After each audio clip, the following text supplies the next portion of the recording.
super fantastic show. Okay.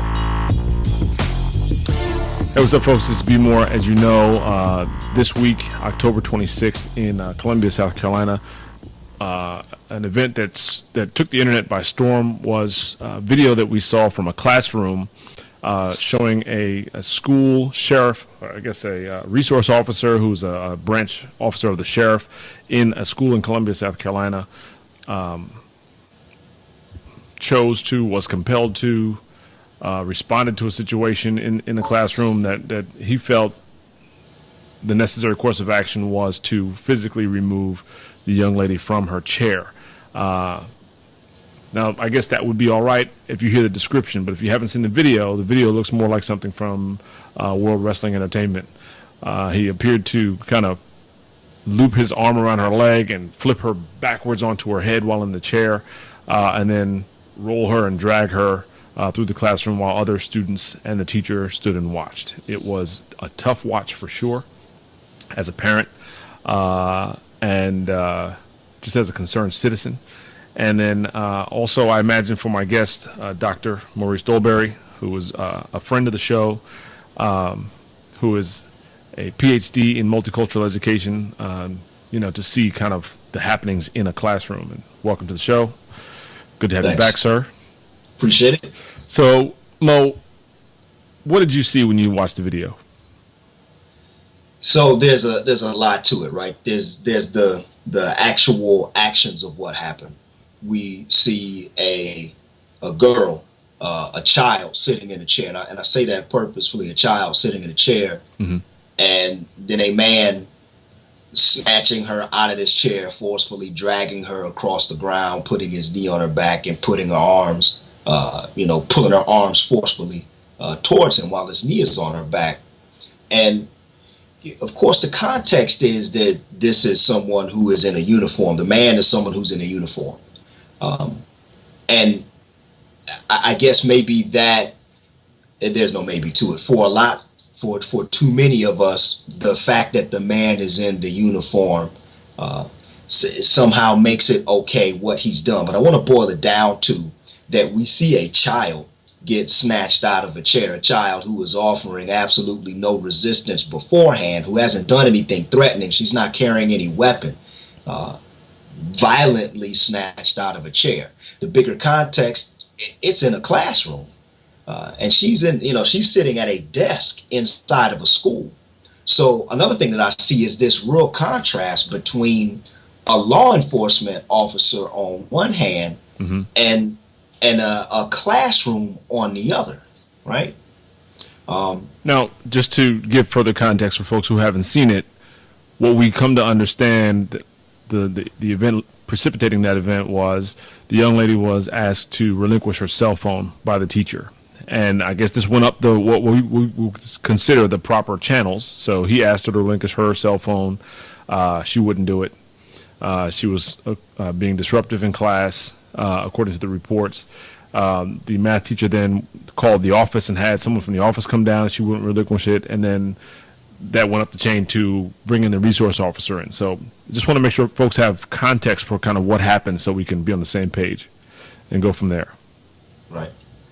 And to put it in perspective, so from my own experience, I taught middle and high school for 12 years. I've coached high school sports for 18 years, so I have a lot of interaction, with kids in a lot of different situations. I've taught at all different types of schools, public and private, in a bunch of different states across the country. I've been in situations where students have been insubordinate and churlish, right? I've been in situations where students have adamantly refused, like, nah, coach, or Mr. Dolberry, I'm not doing any, I've been in these types of situations before.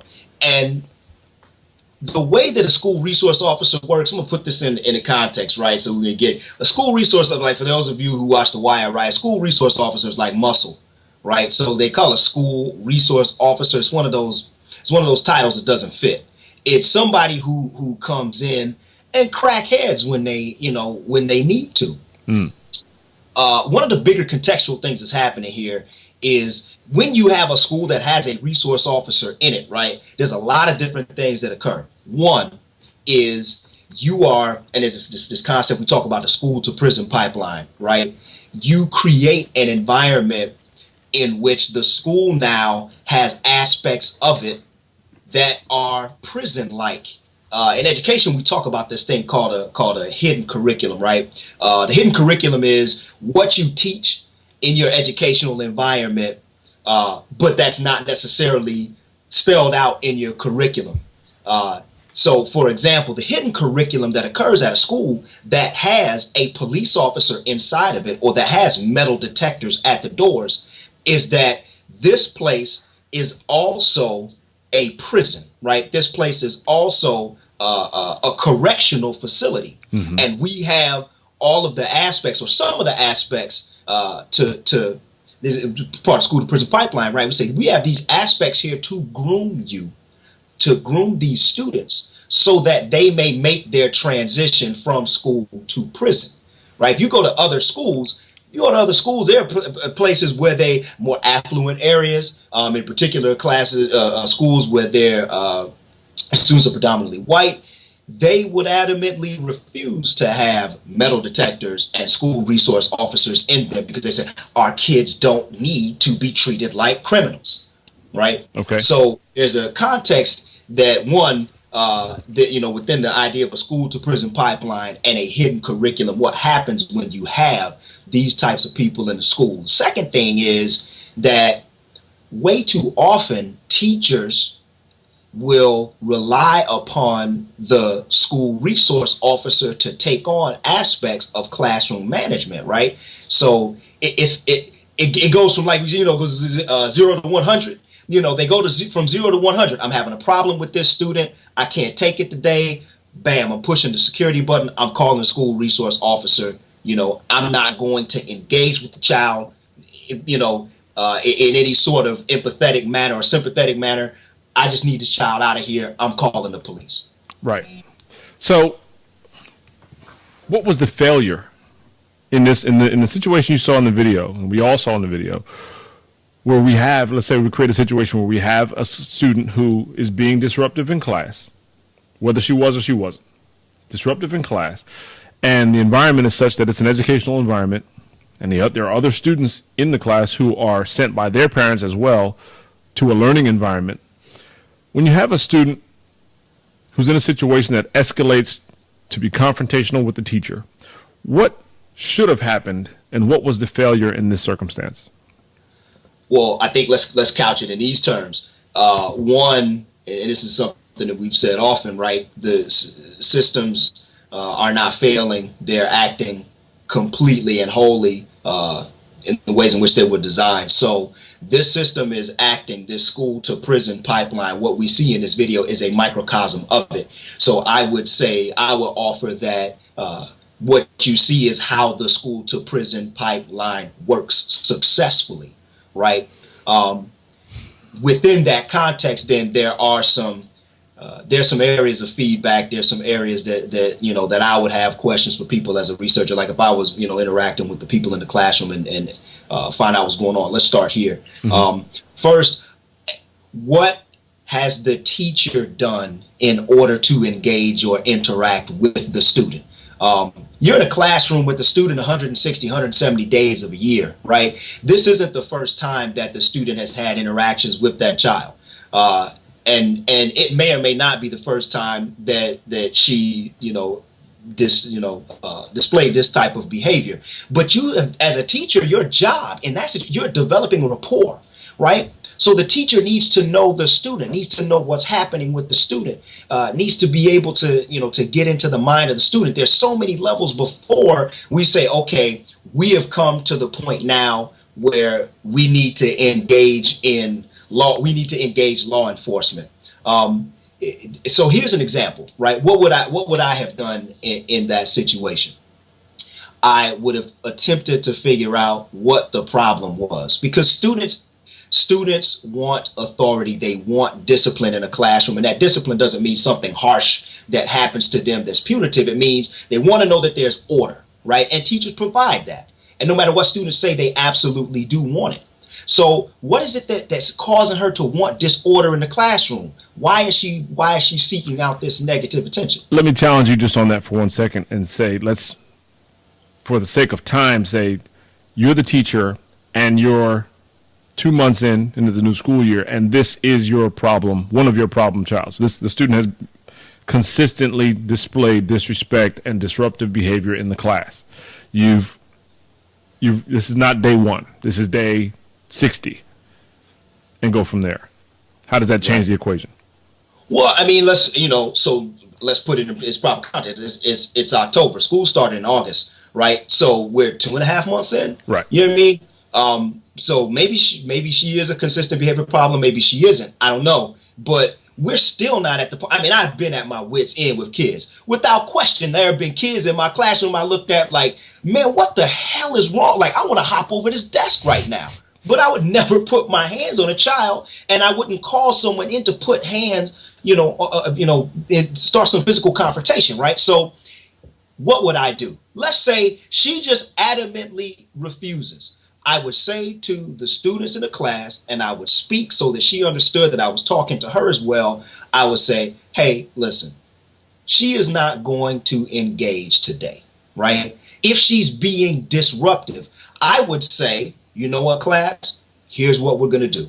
We're going to go outside to the playground. We're going to go to a section of the cafeteria. We're going to go to the back of the library. We're going to go into the computer lab. We're going to leave the classroom now because she's being disruptive to the learning process.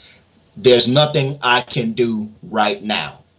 So I'm going to let security know that you're in here and that you are by yourself. I want to make sure that, that nothing happens to you. But we're going to leave the classroom because the learning must continue. And I would take the class and I would leave. What if she followed? That's good. Now she's engaged. Now she's going somewhere. Now she's going somewhere to engage in the learning process. Mm-hmm. Because she's not going to follow just to, engage in the disruption. See, there are limits to what students are going to do. And you know what? So let's say the absolute worst case scenario, she follows along just to be disruptive, right? You lose a day in the classroom. Right. It happens. Right. But I would rather lose the 20 or 30 minutes in that classroom or walking around trying to find a place with my class, maybe the little bit of disruption they cause in the hallway. I would much rather do that than engage in that hidden curriculum at the school that says the way that we treat these children is like criminals. And as such, when you are misbehaving, the answer is someone needs to come in here and put their hands on you. And in particular, when we're talking about black children in a classroom, I refuse to teach black children that the answer to your misbehavior is violence and that the justice system needs to be involved with you as children. It's an untenable situation, but it's unconscionable to me to call in law enforcement to put their hands on children. It's the absolute worst thing that you can teach, and it's 1,000 times worse than losing 20 minutes or 30 minutes of class to a disruptive child. I agree. And I think that what you're saying is we could sacrifice the day, and then I guess other methods kick in. Maybe she's not allowed into the school tomorrow. Right. She could be suspended, I mean, that happens. I would prefer not to have the child in the classroom, but we need to find out what's happening because she's not doing that every day. You know what I mean? And there's another portion of this that, in the general context, right? We're used to, here in the United States, man, we're used to violence against black bodies. We're used to seeing people put their hands on black folks. It's something that happens in our media. It's something that is just it's so consistent, in fact, that it has become normalized. Yeah. Right. Well, one of the things that we do, we essentialize black folks differently than we do any other ethnicity or race of people. We have your terrible, criminal, violent element, not quite as smart, a little more dangerous than everybody else. And then you have Oprah Winfrey, Bill Cosby, and Barack Obama. You know what I mean? And then these two disparate groups of black people. Chris Rock had a routine about it. He's like, there's black people and niggas. And, you know, he won't do that routine again from what I understand. But when we separate people into these, and particularly we just separate black people into these two groups, right?